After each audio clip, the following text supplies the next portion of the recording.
Thank you, and greetings from Hollywood, ladies and gentlemen. This is C.P. McGregor speaking. Welcome to the La Rosa Hollywood Theater of Stars, radio's greatest daytime dramatic program. Every day, a complete 30-minute drama from Hollywood. Every day, a famous Hollywood star. Today, our star is K.T. Stevens in The Most Enchanted. Act 1 in just a moment. But first, a word from our announcer, Wendell Niles. It's at your grocer's now. The great new 1949 durum wheat harvest is in, and it's the finest ever produced. That means La Rosa brings you the most delicious macaroni, spaghetti, and egg noodles you ever tasted, because La Rosa's got the cream of the crop. You see, La Rosa is the world's largest user of fine durum wheat semolina. So it's natural that leading durum millers offer La Rosa first choice of super select #1 cream of the crop semolina. Prove it yourself. Tonight, make the La Rosa three-way quality test. See, taste, compare. See La Rosa's natural golden color, the natural sunshine of the world's finest semolina. Taste La Rosa's luscious flavor, richer, smoother, more delicious, with that just right, firm yet tender texture. Compare La Rosa with any other macaroni, spaghetti, or egg noodles you ever tasted. Once you try La Rosa, you'll never serve anything but La Rosa. Now back to our producer. The curtain rises on Act 1 of The Most Enchanted, starring K.T. Stevens as Gail Saunders.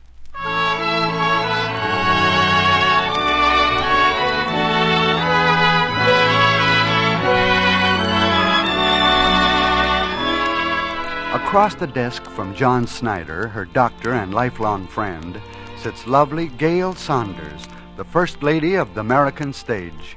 She has just been told a very tragic truth. Forgive me, John. It takes a little while to realize the enormity of what you've just told me. A year to live. It takes a little time to realize just what that means. May I have a cigarette? Surely, Gail. Thanks. 365 days. You know, I smoke on an average of 12 cigarettes a day. How many more will I have, Doctor? I'm not good at figures. Gail. I'm not being melodramatic. Don't misunderstand me. I'm only budgeting my last days. Gail, believe me. The best thing is not to think of it. Go on living just as you have been. Living? That's just it. That's what's so ironic. I haven't been living at all. I've been saving up for the time when I could live, as I'd always dreamed of living. Well, what is it you want? I don't exactly know. It's silly, of course, but I suppose I want what the heroines of love story magazines are always looking for. The love of a strong and simple man. A vine-covered cottage. That's a laugh, isn't it? No, I think it's a natural want of a woman. But I wanted something else first. I wanted security. As if anyone ever had that, Gail. If you've got enough money. But that doesn't always represent security. You should know that. You were never poor like my folks were. You didn't know what it was to be without food enough to eat. That's the way I was born and the way I lived till I got out on my own. When I finally got started, I made a vow that I'd never be poor again as long as I lived. I understand. For a girl like I was, there was only one way to get rich. The stage. I've worked hard, John. I've given up everything else for one ambition. I wanted to make enough money to be able to live. But your work is living, Gail. My work. Actually, I hate every part of this life. I've only endured it because I was headed for a goal. Gail, it's been my experience that most people live the kind of life they really want.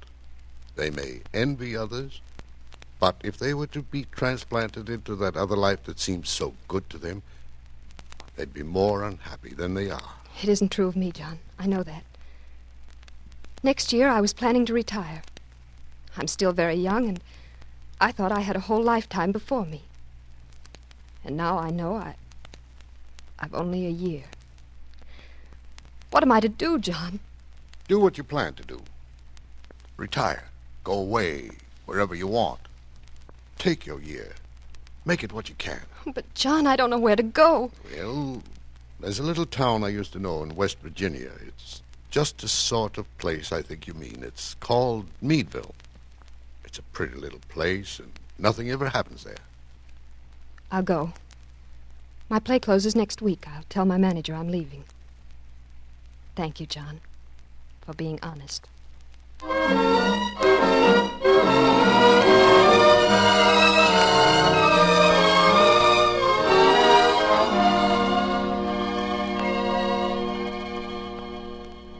Gail, are you crazy? No more than usual. Why?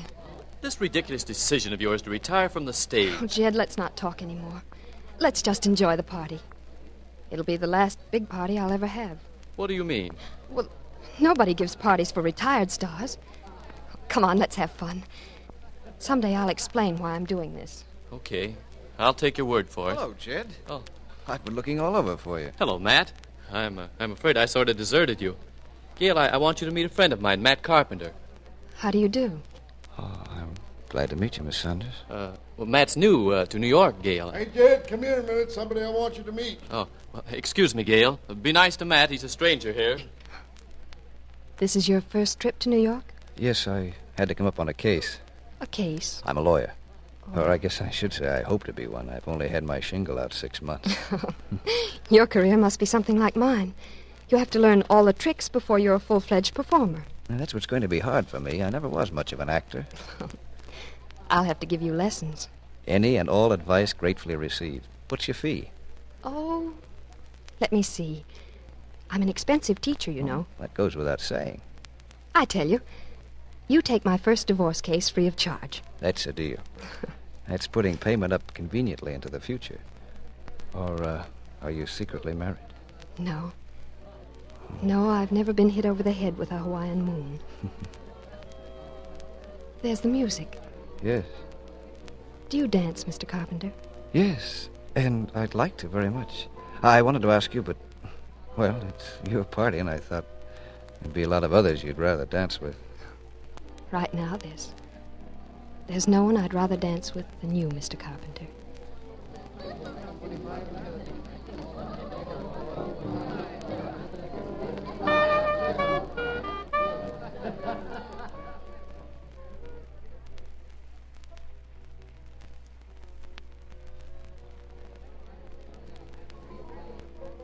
Could you, stand another dance?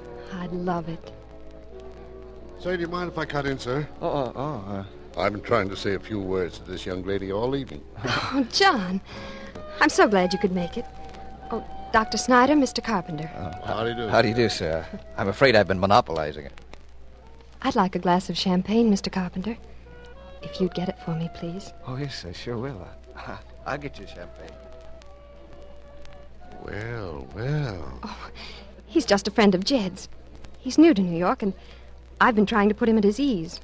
Offhand, I'd say you're enjoying the job. I am. I am, John. I haven't enjoyed anything so much in a long time. You know, it's funny about knowing something for sure. It's a relief. It's the same way I feel when the curtain finally goes up on a new show. I know I've got 2 hours and a half to do my best in. And after that, it's all over. The show's either a hit or a flop. But my work is really done. Well, that's the way I want you to feel, Gail. And that's why I told you the truth, because I was sure you'd take it that way. I've made all the arrangements. I've bought a house in Meadville. Oh. I'm leaving next week. You'll come and visit me? Well, I certainly will. I haven't been back there for many years. I'd love seeing the town again. That young man you just met. He's very sweet. John, what if I should fall in love? I've thought of that. Don't do it, Gail. It wouldn't be fair to the man. You can see that. Yes. Yes, I can see that. You're not in love with this Carpenter boy, are you? Oh, no, of course not. Why, I only just met him tonight. After the party, I'll never see him again. Well, maybe once or twice before I go. But when I leave New York, I've left everything behind. Even him. That's the way it should be. Now, here's your young man and your champagne. Now, have fun, Gail. I'm going to, John. You know, I've cut my cigarettes down to 6 a day. It makes me feel as if I had so many more to go. And at the end, I'll smoke them all at once. Package after package.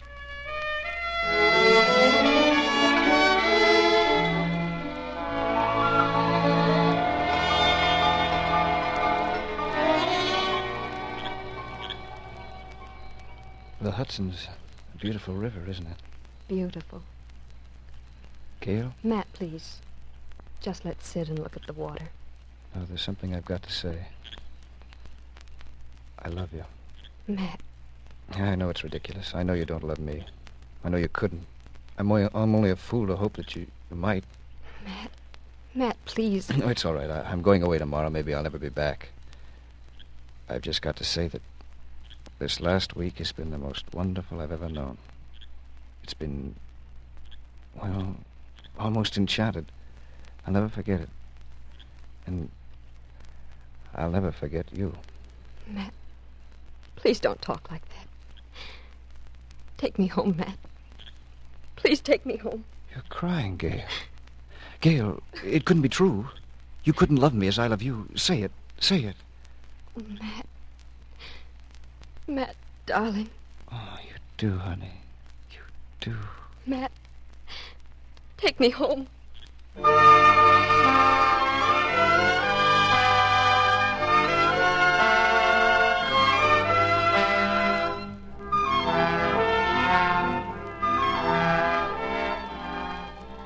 Gail, if you love me, and I know now you do, why does it have to be goodbye? You said yourself that you had your life back where you come from.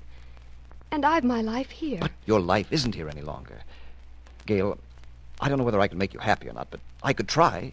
If you'd only give me the chance. I can't explain, Matt. But the whole thing's been settled for us some time ago. It's out of our hands. It's got to be goodbye. All right. So, it's goodbye. Matt! Yes? One thing I'd like to know. You've never told me about yourself, even where you're from. I'd like to know so that I can remember. Oh, it's a little town you never heard of it. It's in West Virginia. Its name is Meadville. The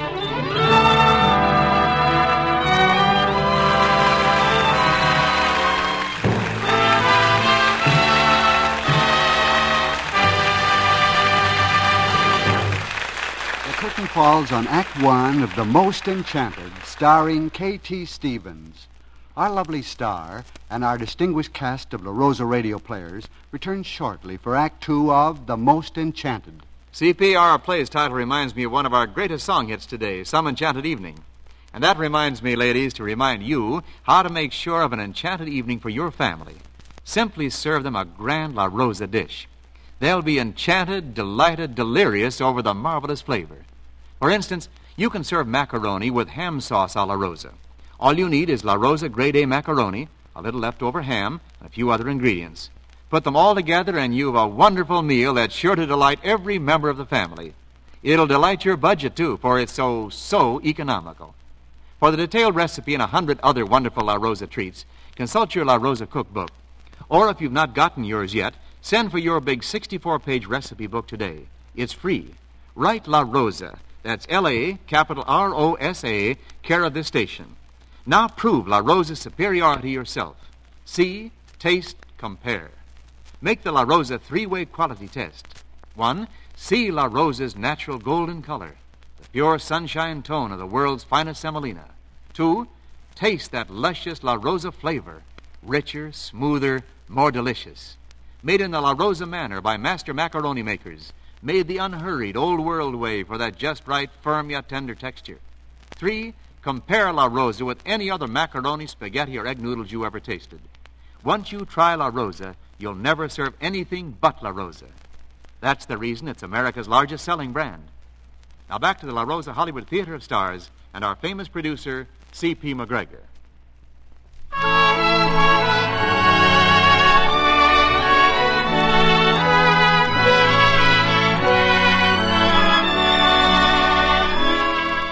Now, Act Two of The Most Enchanted, starring K.T. Stevens as Gail Saunders. It is 2 weeks later, in front of the Meadville law office of Mr. Matthew Carpenter. A long, sleek green roadster is parked outside. At the wheel sits Gail Saunders, waiting. In a few moments, Matt comes out of his office and starts towards the curb where his car is parked. Matt! Gail! Hello. Gail, you changed your mind. You did come after all. Yes. Oh. Get in, Matt. Oh, Talk Gail. to me. Oh, darling. You see, I was here in Meadville all the time. What? This is the town I'd planned to come to. I'd even bought a house. So you see, it was as if fate had already planned everything to work out just this way. Gail, are you trying to tell me it's not going to be goodbye after all? No, Matt, I'm not saying goodbye. I'm saying hello. Oh, darling. I'm doing wrong. I can't explain to you why. But promise me we'll never talk about right or wrong. We'll just go on living and loving each other. We'll pretend it's an enchantment, like you said that night at the party. And you and I, we'll be the most enchanted. Yes, Matt. You and I, we'll be the most enchanted.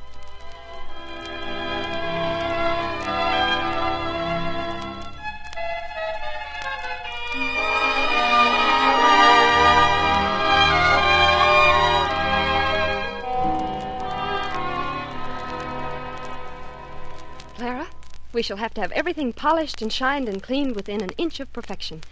We're going to have a very special guest. Dr. Snyder's coming. Yes, but I reckon here come our regular special guest up on the porch now. Matt? But he's hours early. Now, what on earth's happened? I'll go to the door, Clara. Yes. Hello, darling. I'm terribly glad to see you.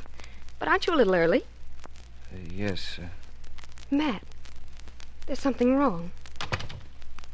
What is it, darling? Gail, there's something I never told you. There was a girl I knew, Helen Carver. We went together before I met you. Oh. We weren't engaged or anything, but, well, it was sort of understood. There was no one I liked any better, and no one she liked any better. Our families knew each other, one of those things. Yes. Go on. Well, she's been away in California. I got a wire that she's coming in tonight. She asked me to meet the train. Oh, but of course you must meet it, Matt. It's only right. I've got to tell her about us. I see, Matt. Promise me this. Go to the train. Meet her just as you would have done if you'd never known me. After all, she's been away a long time. Maybe you might feel differently seeing her again. You've got to be sure, Matt. For my sake. I've already made up my mind about this, Gail. I've got to tell her right away. Tonight. Oh, no. Not tonight. Wait a few days. Gail, you do love me. Beyond all doubt. Yes, Matt. Beyond all doubt.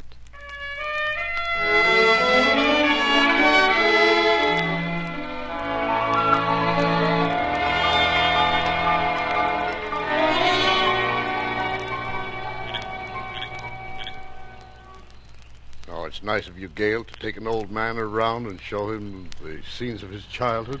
You see, John, I feel Meadville is my home, too. It's beautiful out here on the point, isn't it? Yes. And I may say you're beautiful, too, Gail. More beautiful than I've ever seen you. And happy. Very happy. Gail, it isn't all because of Meadville, is it? There's something else. Someone else? I knew you'd guess. I suppose everyone in love shows it to their friends. Oh, I know it's wrong of me, but I've had so little happiness. And I told him goodbye that night at the dance. I never intended to see him again. Then I found out this was his home. It was as if fate had thrown us together. You'd have done the same as I did. You mean the carpenter boy? Yes. Who am I to say you're doing wrong or right? You're not hurting anyone else. I suppose everybody has a right to happiness, even if it's only for a moment. I like to think that. Oh, Matt, do you remember when we used to come out here when we were kids and go swimming? And remember the time I almost drowned you? I forgot what it was you did, but I was mad as the dickens at you. And I held your head under the water until you stopped kicking. Gosh, I never forgotten how scared I was then. We'd better go in, Gail. I don't want them to see us. Wait until they've gone. You know, I think I wouldn't have minded dying even then if you were near me. Oh, Matt, it's been awful being away from you. I never knew how much I loved you until we were separated. It'll take a whole lifetime of loving you to make up for 6 months. Helen, there's something I've got to say to you. Matt, is anything wrong? You've been trying to tell me something ever since I first came home. Please, Helen, you must listen to me. I think we'd better go back now, John. Oh. It's really getting quite chilly. Oh, Oh, I'm so sorry. I didn't know anyone was here. Why, Mr. Carpenter. How do you do? How do you do? You remember Dr. Snyder, Mr. Carpenter. Oh, yes. Miss Carver, Miss Saunders, and Dr. Snyder. Oh, not Gail Saunders. Yes. I'm afraid I have to confess. Oh, how wonderful. Matt, why didn't you tell me that you knew her? Every time I go to New York, I always go to your place. That's very nice of you. Won't you join the doctor and me for a drink at the house? It's still early. No, I think we'd better not. Oh, Matt, please, I should love to. I've never met a real honest-to-goodness star before. You don't mind my saying that, do you? I don't at all. And you certainly shall come. We won't pay any attention to Mr. Carpenter's objections. We'll let him discuss clients with Dr. Snyder. We'll talk about the theater. Now tell me, Miss Carver, which of my plays did you enjoy the most?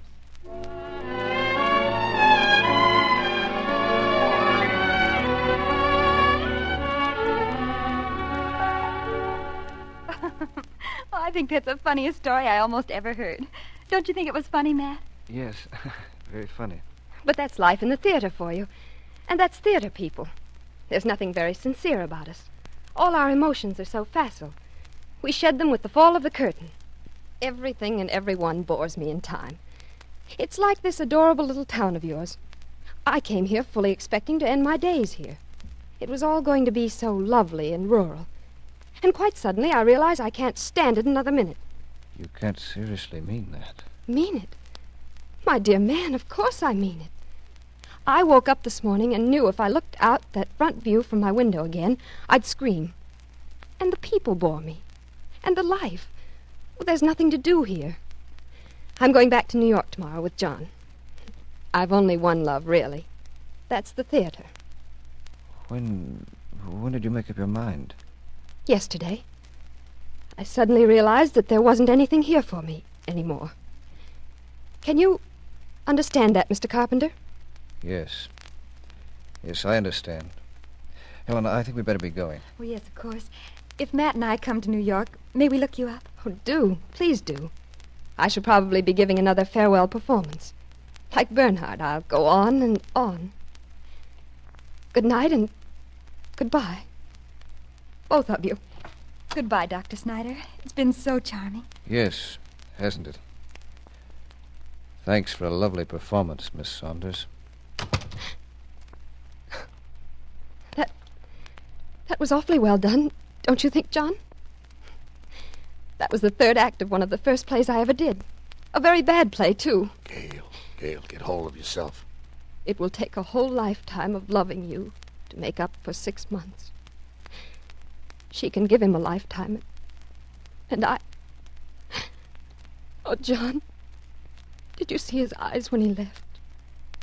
I've heard him. But I'd have heard him more if I'd gone on. Yes, Gail, I think you would. He'll turn to her. She loves him. She'll make him happy. But I would have made him happy, too. I know I would. But I'd have only given him such a little time and left him nothing but bitterness and pain. And she'd have been gone from him then. Oh, I did right, I know, but his eyes, Doctor. His eyes. The way he looked at me when he left. I know. Give me a cigarette, John. Ed. You know, I don't count them anymore. And now I won't mind how few are left. But I've had one thing. For a little while, I had my dream. For a little while, I was one of the most enchanted.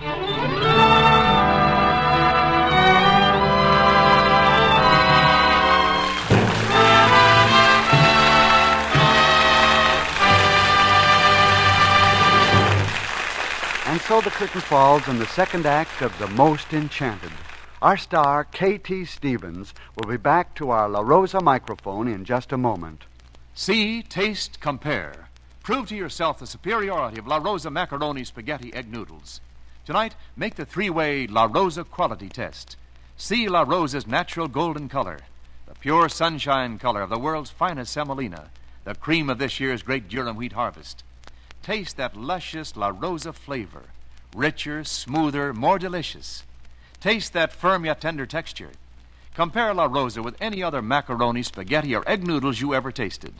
Once you try La Rosa, you'll never serve anything but La Rosa. Look for the big red rose on every package. Get La Rosa, America's largest selling brand. For real economy, remember it's a full pound. And now back at the microphone, our producer, C.P. McGregor. That was a sincere job, KT, and many thanks. I know many of our listeners wonder if the initials KT indicates your name or if they mean Katie. One thing is certain, when you abbreviated Katie to KT, success also came your way. Well, CP, that started with the metamorphosis from Gloria Wood to Catherine Stevens, and a summer trip to New York for a season with the Skowhegan Players in Maine. When the Straw Hat season closed, I was fortunate enough to get a part in You Can't Take It With You, which was going on the road. And from then on, it was easy sailing. Well, KT, on behalf of our sponsor, La Rosa, and myself, thanks again for being with us. I enjoyed it very much, CP.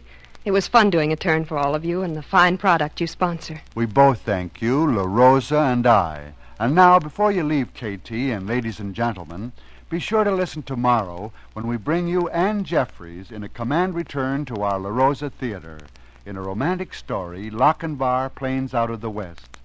Until tomorrow, then, thanks for listening, and cheerio from Hollywood.